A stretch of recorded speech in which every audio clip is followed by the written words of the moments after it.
2025 की एक और हॉरर मूवी थिएटर्स में रिलीज हो चुकी है 28 ईयर्स लेटर। जब बाकी हॉरर फ्रेंचाइजी हर साल नए सीक्वल्स के साथ आते हैं, 28 ईयर्स लेटर ने पेशेंस को अपना सुपर पावर बना लिया है। 2007 की 28 वीक्स लेटर के बाद सीधा इस टाइटल पर जंप करना आसान होता, लेकिन ओवर द 20 साल तक ऑडियंस का वेट करवाना शायद इस फिल्म का एक सीक्रेट वेपन बन गया है। टाइम, उसका डीके और जो रिफ्लेक्शन वो ले आते हैं, ये सब कुछ 28 ईयर्स लेटर के डीएनए का हिस्सा लगते हैं, जो एक नए ट्रिलॉजी का पहला पार्ट है। पर टेंशन मत लो, जितनी फिलोसॉफिकल सोच और धमाकेदार टेक्निकल ब्रिलियंस स्क्रीन पर दिखती है, उतनी ही ये फिल्म एक solid fun filled summer horror movie भी है, जो पूरा पैसा वसूल एंटरटेनमेंट देती है। जैसा कि नाम से ही क्लियर है, 28 ईयर्स लेटर एग्जैक्टली पहली फिल्म के 28 साल बाद सेट है। लेकिन इस बार ना तो कहानी लंदन में सेट होती है और ना ही कोई ऐसा कैरेक्टर दिखता है जिसे हम पहले से ही जानते हैं।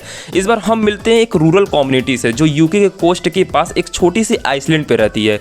ये जगह सिर्फ तभी मेनलैंड से कनेक्ट होती है जब लो टाइड होती है, जहाँ एक पतली सी सैंड ड्यून वाली फुटपाथ नजर आती है। यहाँ जिंदगी उस तरीके से ब्लूम हुई है जो कोई एक्सपेक्ट नहीं करता। बच्चे यहाँ बड़े होते हैं, स्कूल जाते हैं और फिर अपनी कम्युनिटी में अपनी जगह ले लेते हैं, चाहे वो फार्मिंग हो, टीचिंग या सोल्जर बनना। रेज वायरस ने चाहे पूरे देश को बर्बाद कर दिया हो, लेकिन इस छोटी सी कम्युनिटी ने एक तरह का नॉर्मल लाइफ जीने का तरीका ढूंढ लिया है। एंड ओवरऑल कहानी के लोर पर आए तो एरॉन टॉलर जॉनसन का कैरेक्टर जैमी, जो कि स्कैवेंजर और सोल्जर है कम्युनिटी के लिए, वो अपने 12 साल के बेटे स्पाइक को पहली बार आइलैंड के बाहर ले जाने की तैयारी कर रहा है। जेमी की वाइफ इसला, जिसे फ्री गाय स्टार जोदी कामर ने प्ले किया है, वो जितना हो सके प्रोटेस्ट करती है, लेकिन उसकी हेल्थ इतनी खराब है कि वो ज़्यादातर टाइम बेड पर ही रहती है। कभी कभी तो ये भी भूल जाती है कि वो किससे बात कर रही है।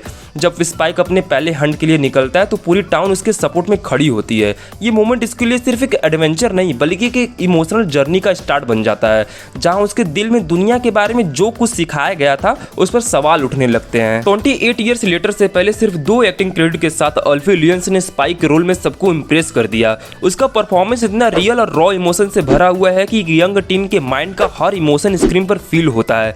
वो एरॉन टॉलर जॉनसन के अपोजिट आके भी अपना दम दिखाता है, जबकि एरॉन का दौर माचो, थोड़ा ग्रम्पी स्टाइल उनके कैरेक्टर के लिए परफेक्ट है, लेकिन उनके लिए कोई नया चैलेंज नहीं लगता। हमेशा एंगेजिंग जोदी कामर इसला के रोल में एक बार फिर यादगार परफॉर्मेंस देती हैं, एक ऐसी मदर जो मेंटली प्रेजेंट नहीं रहती हर वक्त, लेकिन अपने बेटे को प्रोटेक्ट करने की चाहत से भरी हुई हैं। राल्फ फिनेस का डॉक्टर केल्सन भी छोटी सी स्क्रीन टाइम के बावजूद एक जबरदस्त एडिशन है।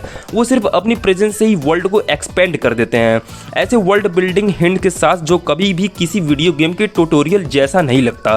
वैसे टॉलर जॉनसन का जेमी कभी कभी वैसे ही लिखा गया लगता है जैसे कोई ऑन स्क्रीन ट्यूटोरियल मेन्यू हो। 28 ईयर्स लेटर की सबसे खास बात यह है कि टिपिकल सीक्वल जैसी फील नहीं होती जैसे ऑडियंस एक्सपेक्ट करती है। हाँ, ये उसी वर्ल्ड में सेट है जहां पहले 28 डेज लेटर और 28 वीक्स लेटर हुआ था, और रेज वायरस का एक नया इवोल्यूशन भी देखने को मिलता है। लेकिन दोनों फिल्म के बीच जो सालों का गैप है, उसकी वजह से ये फिल्म एक अलग ही वाइब देती है, जैसे ये पहली मूवी का एक स्पिरिचुअल कंपेनियन हो। इसके प्रीक्वल की बात करें तो 28 डेज लेटर को हॉरर के एक्सपर्ट्स को काफी क्रेडिट देनी चाहिए, क्योंकि जब ये फिल्म आई थी तब उसने ज़ॉम्बी सम जोनरा को लिटरली रिवाइव कर दिया था।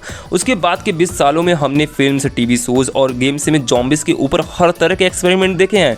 इस वजह से 28 ईयर्स लेटर इतनी सेटिस्फाइंग लगती है। ये फिल्म उस प्योर ज़ॉम्बी क्रेज के बाद आई है, फिर भी ये अपनी एक यूनिक पहचान बनाने में सक्सेसफुल रही है। 28 ईयर्स लेटर सिर्फ एक एंटरटेनिंग ब्लॉकबस्टर नहीं है, बल्कि एक लेयर्ड स्टोरी भी है, जो लोगों को तब तक बातचीत करने पर मजबूर रखेगी जब तक इसका सेकंड पार्ट नहीं आता। बस यही थोड़ा सा इशू है, ये मूवी अपने आप में कंप्लीट फिल नहीं होती जब तक इसका सीक्वल नहीं मिलता।